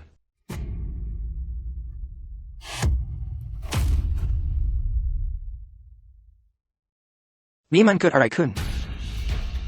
ข้าตาฝาดไปหรือเปล่าพวกท่านเห็นสิ่งนั้นหรือไม่ปรมาจารย์ผู้ก่อตั้งกองซีสลองนี่มันเรื่องตลกอะไรกันอันนี้ฉันผู้นี้เป็นเพียงแค่เรียกชัดๆท้ายที่สุดแล้วเขาเป็นเทพเจ้าประเภทไหนกันชายหนุ่มผู้นี้จะเป็นเซียนกับชาติมาเกิดจริงหรือ เขาทำให้ปรมาจารย์ผู้ก่อตั้งเรียกเขาว่าอาจารย์ได้อย่างแท้จริงนอกเหนือจากปรมาจารย์ของจูแล้วข้าคิดไม่ออกเลยว่าจะเป็นใครได้อีกดังนั้นนี่จึงเป็นความเข้าใจผิดบนพื้นฐานเจ้าเด็กนี้เป็นขยะของจริงนี่เป็นสิ่งที่พวกเราทุกคนรู้กันอย่างชัดเจนไม่ใช่หรือเขาไม่มีรากฐานเขามีพรสวรรค์ทำและไม่สามารถบำเพ็ญได้โดยพื้นฐานแล้วเขาไม่สามารถทำให้ปรมาจารย์ผู้ก่อตั้งของวัวให้ได้ถูกต้องจะต้องเป็นปีศาจตัวนี้แน่ที่ใช้เขาดูใบหลอกนุ่มบางอย่างมันเป็นเพียงทางเสียแซงเพื่อทำให้พวกเรากลัวเท่านั้นหากพวกเราปล่อยเขาไปเพราะเรื่องนี้พวกเราจะไม่ทำให้ปีศาจตัวนี้สมหวังหรือถูกต้องแล้วพวกเราจะปล่อยให้เขาออกจากนิกายแทบบรรพตไปง่ายๆไม่ได้ดูเด็ดขาดจับกุมเขากักตัวเขาไว้เพื่อสอบสวนอย่างละเอียดในภายหลังสิทธิ์ทั้งหลายจงรับคำสั่งคนทรยศแห่งนิกายแทบบรรพตอันที่เชิงทรยศอาจารย์และทำลายบรรพบุรุษใช้ศาสตร์ปีศาจในทางที่ผิดทำลายโลกมนุษย์เป็นการฝ่าฝืนกฎสวรรค์อย่างแท้จริงสวรรค์และโลกมีอาจให้อภัยจับกุมอันนี้เชิงมาให้ข้าจงลงทันแทนสวรรค์เพื่อรอการพิพากษาในภายหลังสิทธิ์ทั้งหลายจงทำตามคำสั่งจับกุมอันนี้เชิงจับกุมอันนี้เชิงเดี๋ยวก่อนท่านพ่อทำไมท่านถึงห้ามพวกเราอยู่เสมอท่านพ่อทำไมท่านถึงปกป้องอันอี้เฉิงคนสารเลวนี้อยู่เสมอเป็นเพราะเขาน่าจะเป็นการกลับชาติมาเกิดของปรมาจารย์ฮงจวินท่านพ่อท่านกำลังพูดอะไรวันนี้ท่านไม่ได้ดื่มใช่ไหมทำไมท่านถึงพูดเหลวไหลข้าคิดว่าท่านสับสนจอริงแล้วถึงขนาดเชื่อคนสารเลวนี้ว่าเป็นร่างจุติของปรมาจารย์ฮงจวินสิทธิพี่ยิงพูดถูกหากเขาเป็นปรมาจารย์ฮงจริงๆทนายเขาจึงไม่ปรากฏตัวก่อนหน้านี้ทนายต้องรอจนถึงตอนนี้ท่านอาจารย์ท่านไม่สามารถเพียงเพราะเขาเคยเข้ารูประตูเก่าฉันและปกป้องเขาเช่นนี้ได้ข้าไม่ได้ปกป้องเขาเป็นเพราะเขาเป็นปรมาจารย์ฮงจวินจริงๆท่านจึงสามารถทำให้ปรมาจารย์ผู้ก่อตั้งกองศีสลมได้เช่นนั้นยิ่งไปกว่านั้นท่านพ่อเขาเป็นแค่คนชั้นต่ำที่แอบอ้างเป็นเทพและวิญญาณท่านเชื่อเรื่องนั้นจอริงหรือท่านพ่อไอ้ขยะคนเดียวนี้สามารถทำให้บรรพบุรุษผู้ก่อตั้งต้องก้มหัวให้ได้จอริงหรือเมื่อครูพบกันก็เห็นแล้วเชือกผูกเสียนที่ปรมาจารย์ฮงจวินมอบให้แก่ปรมาจารย์ผู้ก่อตั้งของเราได้ยอมรับอันนี้ฉันเป็นนายท่านพวกท่านจะอธิบายเรื่องนี้ไว้อย่างไรเรื่องนี้ไม่ได้พิสูจน์อะไรเลยโดยพื้นฐานบางทีเขาอาจใช้กลอุบายที่ซับซ้อนแอบอ้างเป็นเทพและวิญญาณเพื่อหลอกล่อเชือกผูกเซียนไม่ว่าเชือกผูกเซียนจะส่งพลังเพียงใดสุดท้ายมันก็เป็นแค่อาวุธวิญญาณชิ้นหนึ่งอย่างไรเสียพวกเราก็เป็นผู้บำเพ็ญเพียรพวกเราจะถูกไอ้ขยะนี้ทำให้ลุ่มหลงได้อย่างไรเอาล่ะเช่นนั้นท่านบอกข้าได้หรือไม่ท่านรู้หรือไม่น้ำต้องห้ามของปรมาจารย์ผู้ก่อตั้งคืออะไรเจ้าสำนักนี้เป็นคำท้าประเภทใดกันท่านพ่อทุกวันท่านกำลังคิดอะไรอยู่ทั่วฝาดินทั้งสีทะเลและ8ดินแดนโลกล้างใครบ้างที่ไม่รู้จักบรรพบุรุษผู้ก่อตั้งประตู9ชั้นของเราท่านอาจารย์คำถามที่ท่านถามเป็นคำถามประเภทใดกันปรมาจารย์ผู้ก่อตั้งของเราเป็นศิษย์เอกไทยปรมาจารย์ฮงจุนไทยฝาดินนี้ไม่มีใครที่ไม่รู้ไม่มีใครที่ไม่เคยได้ยินแท้จริงแล้วแม้ว่าเขารู้ชื่อต้องห้างของปรมาจารย์ผู้ก่อตั้งมันก็ไม่ได้แสดงถึงสิ่งใดชื่อของปรมาจารย์ผู้ก่อตั้งเป็นสิ่งที่ทุกคนดูและเคยได้ยินมาแล้วสิ่งที่เขารู้พวกเราทุกคนก็รู้เชื่อหรือไม่ถูกต้องแล้วเจ้าพูดไม่ผิดชื่อเสียงอันยิ่งใหญ่ของปรมาจารย์ผู้ก่อตั้งนั้นเลื่อนลือราวกับฟ้าร้องในหูแต่น้ำต้องห้ามของปรมาจารย์ผู้ก่อตั้งมีใครในหมู่พวกท่านที่รู้บ้างหรือไม่แม้ว่าชื่อเสียงของปรมาจารย์ผู้ก่อตั้งสำนัก9ชั้นฟ้าจะกว้างใหญ่ไพศาลแต่ผู้ที่รู้ชื่อต้องห้ามของท่านมีน้อยมากนอกเหนือจากเพื่อนสนิทและคนสนิทในสมัยนั้นแทบไม่มีใครรู้แล้วในตอนนี้ท่านพ่อทำไมท่านถึงถามเรื่องนี้กระทันหันเรื่องนี้เกี่ยวข้องอะไรกับอันอี้เฉงเป็นไปได้ไหมว่าท่านพ่อเชื่อจริงๆว่าเขาคือร่างจุติของปรมาจารย์ฮงจวินพวกท่านได้ยินแล้วเมื่อครูอันนี้เชิญขณะที่สัมผัสรูปปั้นของปรมาจารย์ผู้ก่อตั้งเขาพูดว่าอะไรฮังเกอฮันเขาเรียกฮันท่านอาจารย์ท่านหมายความว่าที่วงห้ามของปรมาจารย์มีอักษรหนึ่งตัวว่าห้ามมีคนไหนมาที่รู้เรื่องนี้ข้าก็เคยได้ยินอาจารย์ของข้ากล่าวถึงเพียงครั้งเดียวเท่านั้นดังนั้นผู้ที่รู้เรื่องนี้ น่าจะลุ่มลับไปนานหลายปีแล้ว ดังนั้นท่านคิดว่าคุณชายอันเป็นร่างจุติของปรมาจารย์หงจวินหรือ เขาเป็นเพียงชายหนุ่มคนหนึ่ง การพูดเช่นนั้นอาจจะเร็วเกินไปหน่อย ไม่ใช่เพียงแค่นั้น ไม่เพียงแต่เขารู้นามต้องห้างของปรมาจารย์ผู้ก่อตั้งเขายังสามารถทำให้เชี่ยวขุบเซียนยอมรับเขาเป็นนายทันได้อีกด้วยยิ่งไปกว่านั้นเมื่อครูพวกท่านก็เห็นแล้วเขาสามารถทำให้รูปปั้นของปรมาจารย์ผู้ก่อตั้งก้มศีรษะลงได้ท่านอาจารย์นี่เป็นไปไม่ได้ข้าไม่เชื่ออันนี้ฉันเป็นแค่ขยะเขาจะเป็นปรมาจารย์ของฉันไปได้อย่างไร ถูกต้องท่านพ่อท่านจำเป็นต้องยกย่องเขาขนาดนั้นเลยหรือ ยิ่งไปกว่านั้น เรื่องบังเอิญเหล่านี้ มันก็ไม่ได้พิสูจน์อะไรเลยเช่นกัน ยิ่งกว่านั้นเขาก็อ่อนแออย่างเห็นได้ชัด บนตัวเขาค่ะมองไม่เห็นแม้แต่ร่องรอยของพลังปราณ แต่การโจมตีของเราที่มีต่อเขาไม่มีผลใดๆเลยตั้งแต่ต้นจนจบเป็นไปได้หรือไม่ว่าพวกท่านคิดว่านี่เป็นเรื่องบังเอิญหรือเมื่อองค์เสียจุติลงมาในโลกย่อมต้องมีการทำลายล้างฟ้าดินพรทุกทรมานครั้งใหญ่และภัยพิบัติครั้งยิ่งใหญ่เจ้าสำนักท่านกล่าวว่าเขาคือการกลับชาติมาเกิดของปรมาจารย์ของจุนแต่ตอนนี้โลกสงบสุขผู้คนทั่วไปใช้ชีวิตอย่างสงบสุขและพอใจและมีการเฉลิมฉลองอยู่ทุกคนแห่งนี่เป็นยุคที่รุ่งเรืองอย่างชัดเจนท่านบอกว่าเขาคือร่างจุติของปรมาจารย์ของจวินเรื่องนี้ไม่มีหลังบอกเหตุใดๆเลยมันไม่สมเหตุสมผลอย่างยิ่งความสงบในปัจจุบันเป็นเพียงแค่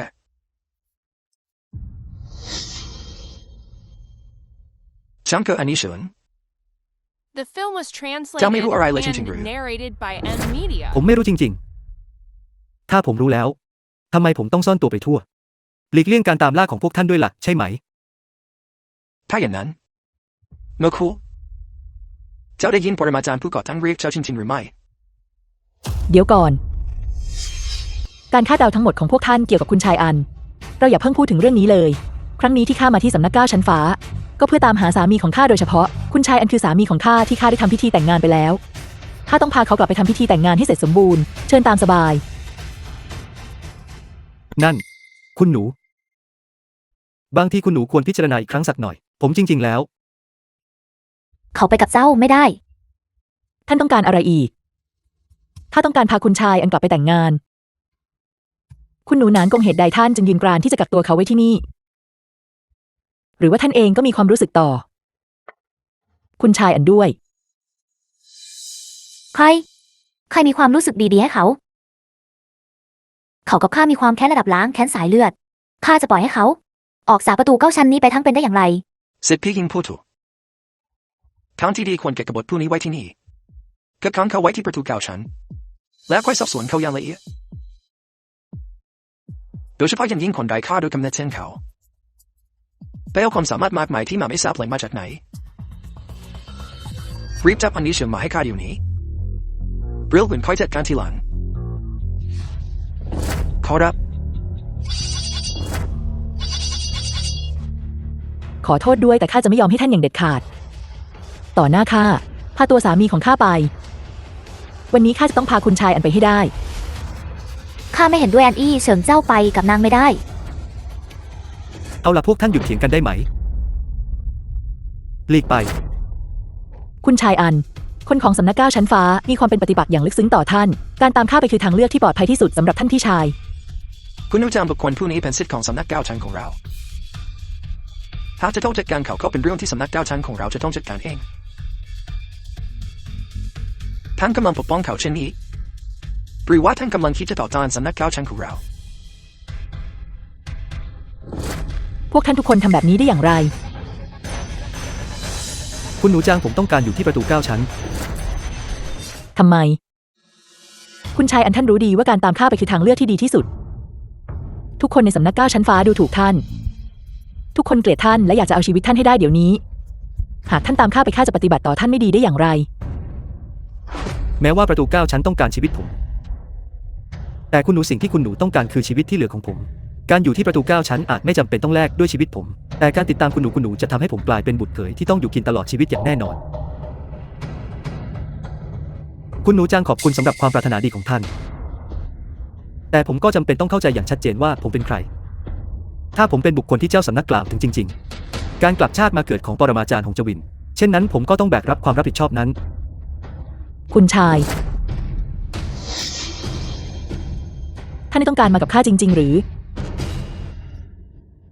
ผมขออภัยคุณหนูจาง ผมไร้ความสามารถและคุณธรรม และการที่ผมสามารถผูกพันกับคุณหนูได้ ผมรู้สึกว่าตัวเองเอื้อมสูงเกินไปจริง ยิ่งไปกว่านั้นเขาคือศัตรูคู่แค้นของข้าจากชาติที่แล้วศัตรูของข้าในชาตินี้ข้ายังไม่ได้แก้แค้นเลยด้วยซ้ำ ๆ คุณหนูเห็นด้วยตัวเองแล้ว เรื่องราวก็เป็นเช่นนี้ ดังนั้น เอาละหากคุณชายมีความคิดของตัวเองอยู่แล้ว และตัดสินใจแน่วแน่แล้วข้าก็ไม่ควรพูดอะไรอีก มันก็เริ่มดึกแล้ว คุณหนูควรลงจากเขาและกลับบ้านโดยเร็ว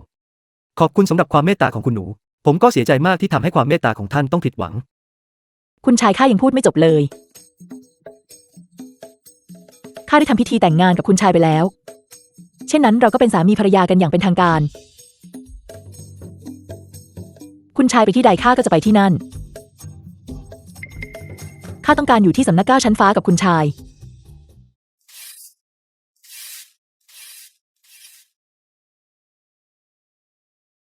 คุณหนูจาง ท่านควรกลับบ้านไปเถอะ ท่านเป็นบุตรสาวคนโตของตระกูลจาง ร่างกายของท่านบอบบางและล้ำค่า ท่านจะมาอยู่กับผมในห้องเก็บของได้อย่างไร คุณชายเราแต่งงานกันแล้ว เช่นนั้นคุณชายก็คือสามีของข้าและสามีของข้าไปที่ใดข้าก็จะไปที่นั่น คุณชายไม่ได้พยายามทอดทิ้งข้าแล้วหนีไปอีกครั้งใช่ไหม ไม่ใช่ผมไม่ได้หมายความอย่างนั้น ผมแค่ไม่อยากให้ท่านต้องทนทุกข์กับผม คุณชายข้าไม่กลัวความยากลำบากและไม่กลัวการบาดเจ็บ ข้ากลัวเพียงว่าคุณชายจะทอดทิ้งข้าให้อยู่คนเดียวอีกครั้ง นั่นไม่ถูกต้องครับคุณหนูเราพบกันโดยบังเอิญและผมช่วยท่านไว้ ท่านก็ช่วยผมไว้ทำไมท่านถึงดื้อรั้นเพราะผมขนาดนี้ ยิ่งไปกว่านั้นเมื่อพิจารณาสถานการณ์ปัจจุบันของผมขาดรากวิญญาณโดยสิ้นเชิง เส้นทางการบำเพ็ญถูกตัดขาดครอบครัวล่มจมญาติพี่น้องกระจัดกระจาย ฉันโดยพื้นฐานแล้วผมไม่คู่ควรกับท่าน ไม่ คุณชายอัน ที่จริงแล้วข้าตกหลุมรักคุณชายเข้าแล้ว เป็นเพราะข้ารู้สึกว่าคุณชาย เป็นปรมาจารย์ที่ซ่อนเร้นความสามารถ เหมือนกับวีรบุรุษผู้ยิ่งใหญ่ในเรื่องเล่าที่ข้าใฝ่ฝันมาตลอด ในตอนแรกข้าต้องการให้ท่านอยู่ที่นี่ อย่างที่คุณชายทราบ เป็นเพราะข้าเป็นลูกสาวคนเดียวของตระกูลจาง ในยุคนี้ชีวิตของผู้หญิงนั้นยากลำบากโดยเนื้อแท้ ยิ่งไปกว่านั้นข้าเป็นเด็กสาวกำพร้าข้าต้องการให้ท่านอยู่ที่ตระกูลจาง เพื่อช่วยให้สถานการณ์ของข้าคงที่ แล้วตอนนี้ทำไมถึงแตกต่างกัน ตอนนี้ ที่จริงแล้วข้าตกหลุมรักคุณชายเข้าแล้ว คุณชายไปที่ใดข้าก็จะไปที่นั่น คุณหนู ท่านอันอยู่ที่นี่หรือไม่ เจ้าสำนักมีเรื่องอะไรหรือเปล่าครับ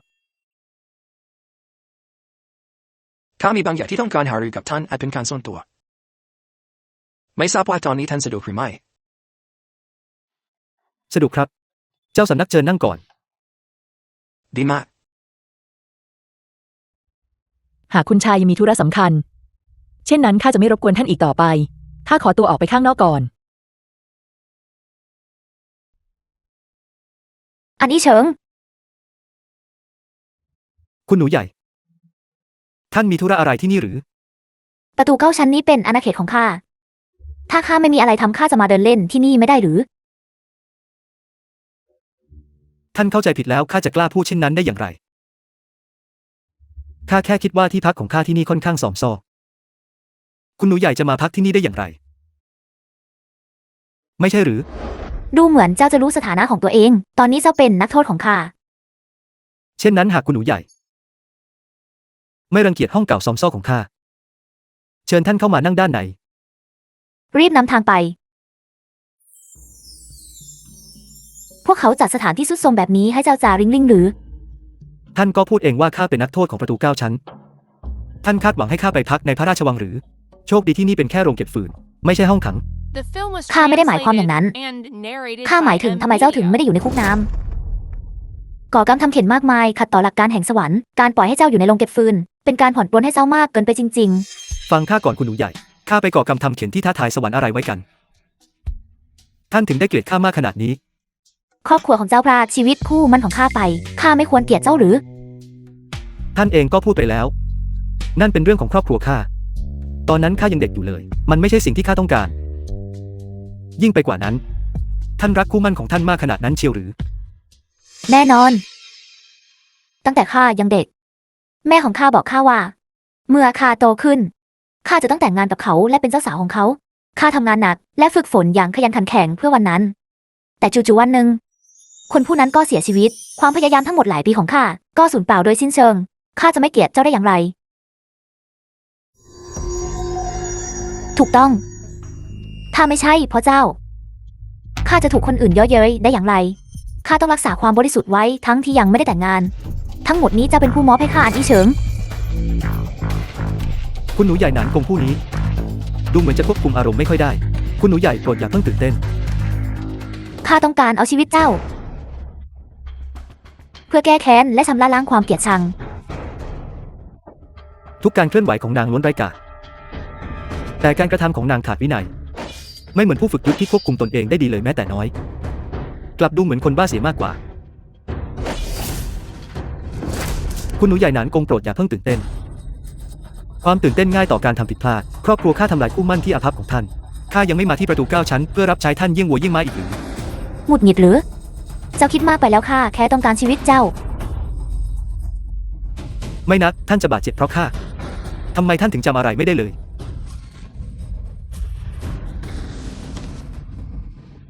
มันไม่เจ็บ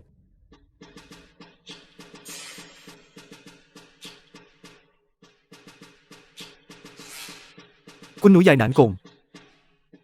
คุณหนูใหญ่หนานกง ท่านไม่เป็นไรใช่ไหม จบกัน ทำไมคุณหนูใหญ่ผู้นี้ถึง บาดเจ็บอีกแล้ว คราวนี้ความผิดหนักหนาแล้ว คุณชายอัน พวกท่านทุกคนกำลังทำอะไรกันอยู่ คุณชายอันท่านบอกว่าท่านกับคุณหนูหนานกงกำลังสนทนากันอย่างราบรื่น แต่ในพริบตาเดียวนางก็เกิดเจตนาฆ่าขึ้นมาอย่างกระทันหัน ต้องการเอาชีวิตท่านหรือ ถูกต้องแล้ว ข้ายังไม่เข้าใจว่าเกิดอะไรขึ้น วินาทีหนึ่งนางเป็นห่วงว่าทำไมข้าถึงอยู่ในสถานที่ทรุดโทรมเช่นนี้ วินาทีต่อมานางกลับหยิบมีดขึ้นมาแทงข้าโดยตรง นี่ดูไม่ถูกต้องเลย ข้าคิดว่าตอนนี้ข้าได้ประจักษ์แล้ว ที่เขาว่ากันว่าจะหญิงยากแท้อย่างถึงดุจเข็มในมหาสมุทร เปลี่ยนหน้าเร็วยิ่งกว่าพลิกหน้ากระดาษ ข้าเกือบจะกลายเป็นวิญญาณได้ร่อนใต้คมมีดของคุณหนูใหญ่ผู้นี้แล้ว ข้าได้ยินคุณชายพูดว่า คุณหนูใหญ่หนานกงผู้นี้ดูเหมือนจะถูกควบคุมโดยปีศาจในใจ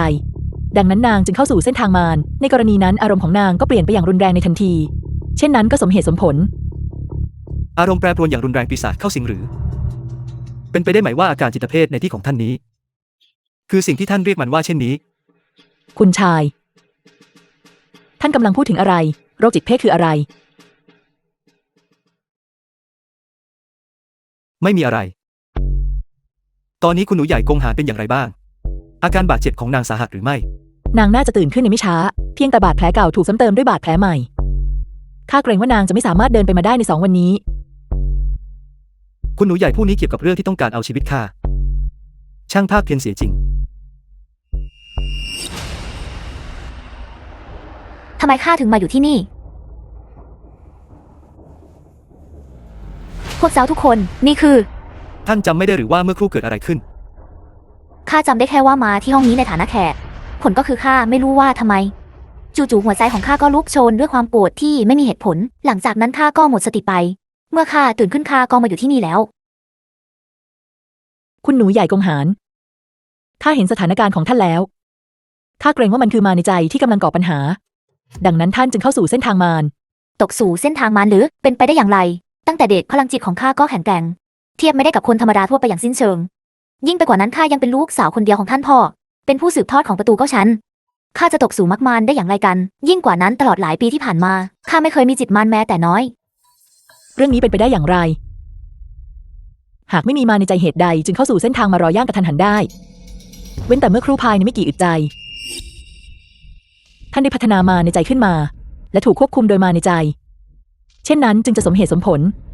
แม้ว่าข้าจะไม่มีจิตมารจริงๆข้าก็ยังรู้สึกว่าเรื่องนี้มีบางอย่างแปลกๆ เมื่อครู่ข้าไม่รู้ว่าเกิดอะไรขึ้น อารมณ์ของข้าก็พันปั่นป่วนอย่างรุนแรง หลังจากนั้นข้าก็ไม่สามารถควบคุม ร่างกายของตัวเองได้ ข้ารู้สึกเพียงว่า เรื่องนี้เผยให้เห็นความแปลกประหลาดไปทั่ว มาในใจนี้ไม่ใช่คำสาปไม่มีใครสามารถทำให้ผู้บำเพ็ญเพียรสร้างมาในใจขึ้นมาเองได้ เรายังคงต้องให้ความสนใจกับเรื่องนี้มากขึ้น เป็นไปได้หรือไม่ว่า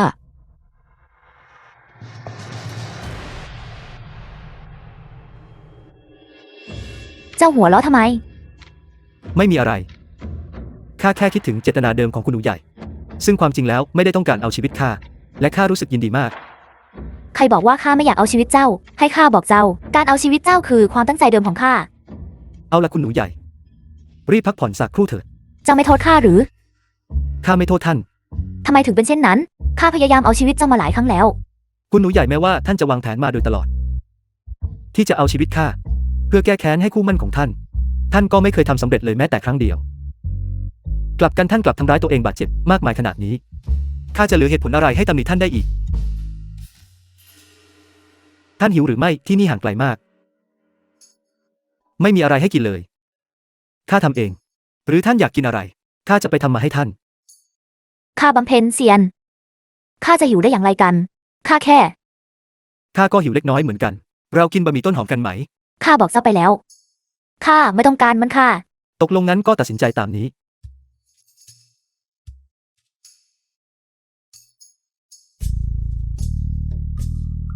กินสิทำไมท่านไม่กิน เดี๋ยวเย็นแล้วจะไม่อร่อย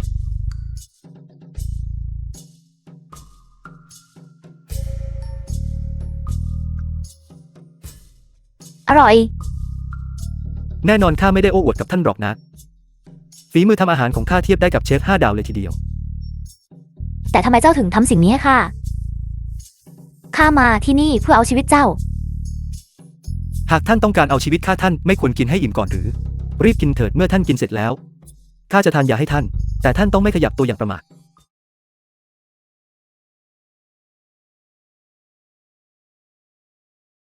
เจ็บ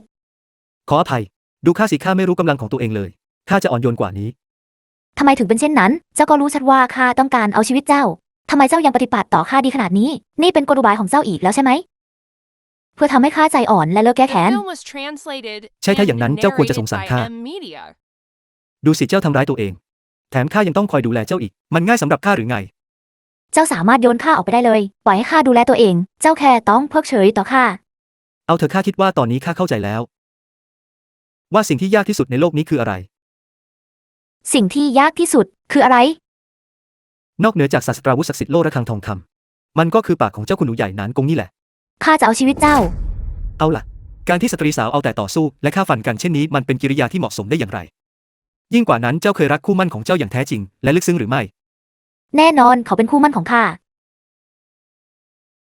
ถ้าข้าไม่ปกป้องเขาแล้วใครจะปกป้องเขา แม้ว่าข้าจะไม่เคยพบเขาเลยก็ตาม แต่เขากลับต้องมาเสียชีวิตอย่างกระทันหันเช่นนั้น นี่เป็นการยั่วยุคุณหนูผู้นี้อย่างชัดเจน ข้าไม่อาจยอมรับการดูถูกนี้ได้ ข้าไม่เคยคาดคิดเลยว่าคุณหนูใหญ่นานกงจะน่ารักถึงเพียงนี้ รอสักครู่คุณหนูใหญ่ ฉัน ฟังข้าเจ้าเป็นแบบนี้ เจ้าจะแต่งงานได้อย่างไร การแต่งงานเกี่ยวอะไรกับข้า ตอนนี้ข้ากำลังไว้ทุกข์ให้สามี ล้าสมัย ศักดินาและล้าสมัย ศักดินาฟังข้าเจ้าเป็นผู้หญิง ทำไมเจ้าถึงยังคงทำตามธรรมเนียมศักดินาเหล่านี้อยู่ ตราบใดที่พวกเจ้าทั้งสองรักกัน แม้จะเป็น100 ครั้งพันครั้ง ก็ไม่ใช่ปัญหาเลยแม้แต่น้อย รักกัน ใช่ ถูกต้อง ข้าตื่นขึ้นมาอย่างกระทันหันเพราะได้ยินความเคลื่อนไหวแปลกๆ ดูเหมือนว่าสถานการณ์ภายในประตูเก้าชั้นจะไม่สู้ดีนัก ไม่ดีหรือ เกิดอะไรขึ้น คุณชายอันคุณหนูหนานกง ปัญหาใหญ่ได้เกิดขึ้นแล้ว อย่ารีบร้อนพูดช้า สิทธิ์ของสำนัก9 ชั้นมากกว่าครึ่งล้วนถูกควบคุมโดยมาในใจ แม้แต่ผู้อาวุโสก็ไม่มีข้อยกเว้น พวกเขาทุกคนกระหายเลือดและเข้าสู่เส้นทางมารทั้งสำนักตกอยู่ในความโกล่าล่ะ ทำไมถึงเป็นเช่นนั้น ท่านพ่อของข้าอยู่ที่ไหน ท่านพ่อไม่สามารถควบคุมสถานการณ์ได้หรือ ที่อยู่ของเจ้าสำนักหนานกงก็ไม่ทราบเช่นกัน ยิ่งไปกว่านั้นการที่ผู้คนจำนวนมากเข้าสู่เส้นทางมาในเวลาเดียวกันไม่ใช่เรื่องบังเอิญอย่างแน่นอนและไม่ใช่สิ่งที่พลังของมนุษย์จะทำได้ข้าเกรงว่าผนึกของจักรพรรดิปีศาจจะคลายลงแล้ว พลังมารที่อาละวาดเป็นสาเหตุที่ทำให้ผู้คนจำนวนมาก จักรพรรดิมารลงมาสู่โลก ประตู9 ชั้นผู้นำฝ่ายธรรมะกลับกลายเป็นเช่นนี้ไปแล้ว ภายนอก ย่อมเกิดพายุและความวุ่นวายอย่างแน่นอน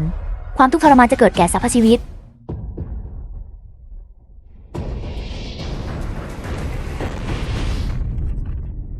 เรื่องนี้เกิดขึ้นได้อย่างไร ตายซะพวกเจ้าทั้งหมดต้องตาย เรื่องนี้ นี่มันเกิดอะไรขึ้นกันแน่ สิทธิพี่หญิงท่านไม่ใช่คนที่เกลียดอันนี้ฉันมากที่สุดหรอกหรือย้ายท่านถึงยังอยู่ข้างเขาหากเจ้าไม่ต้องการที่จะอยู่ข้างข้าเช่นนั้นข้าก็ขอทำลายเจ้าเสียดีกว่าทำลายประตู9 ชั้นตายซะพวกเจ้าทั้งหมดต้องตาย จางอู่เหยียนเขาก็ตกสู่มากมานด้วย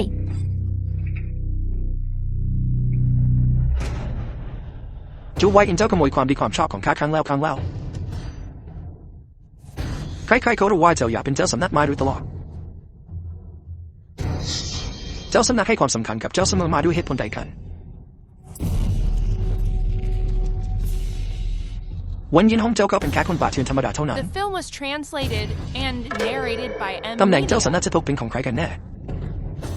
พวกเราก็รู้คำตอบกันอยู่แล้วไม่ใช่หรือ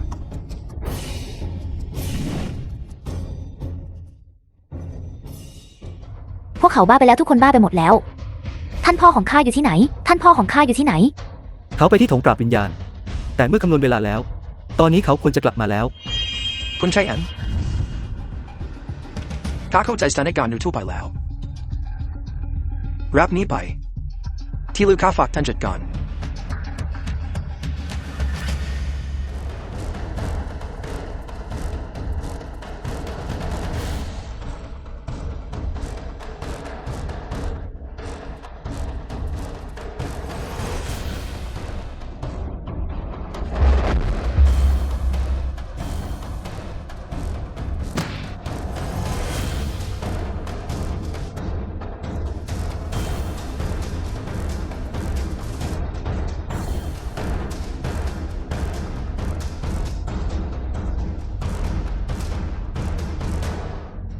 ปรมาจารย์ของจวิน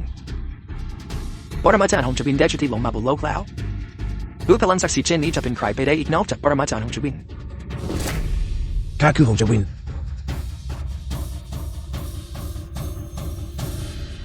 เมื่อหลายร้อยปีก่อนตอนที่ข้ากำลังจะขึ้นสู่สวรรค์ข้าได้คำนวณไว้ว่ามหาตภัยครั้งใหญ่จะเกิดขึ้นกับโลกในวันนี้ข้าจึงละทิ้งการขึ้นสู่สวรรค์ข้าเดินทางข้ามโลกนับพันและซ่อนตัวอยู่ในโลกเล็กๆอีกแห่งหนึ่งเราคอยไปที่แบบนี้อันนี้ฉันข้าคือเจ้า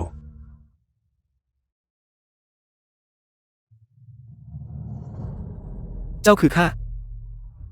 ถ้าอย่างนั้นข้าคือใคร ข้าคือเจ้าในอดีตและเจ้าคือข้าในปัจจุบันบัดนี้จักรพรรดิปีศาจได้ลงมาสู่โลกแล้วมีเพียงเจ้าเท่านั้นที่สามารถหยุดเขาและช่วยสิ่งมีชีวิตทั้งหมดได้เป็นแต่สิ่งมีชีวิตบนโลกต้องการเจ้า ช่วยเหลือสรรพสัตว์ทั้งปวง ช่วยเหลือสรรพสัตว์ทั้งปวงอันที่ฉันฆ่า คือปรมาจารย์หงจุนในอดีต พวกเราขอต้อนรับปรมาจารย์ของจวินจะนอบน้อมสำนัก9 ชั้นพร้อมเสมอที่จะปฏิบัติตามคำสั่งของปรมาจารย์ของจวินขอปรมาจารย์ของจวินทรงพระเจริญ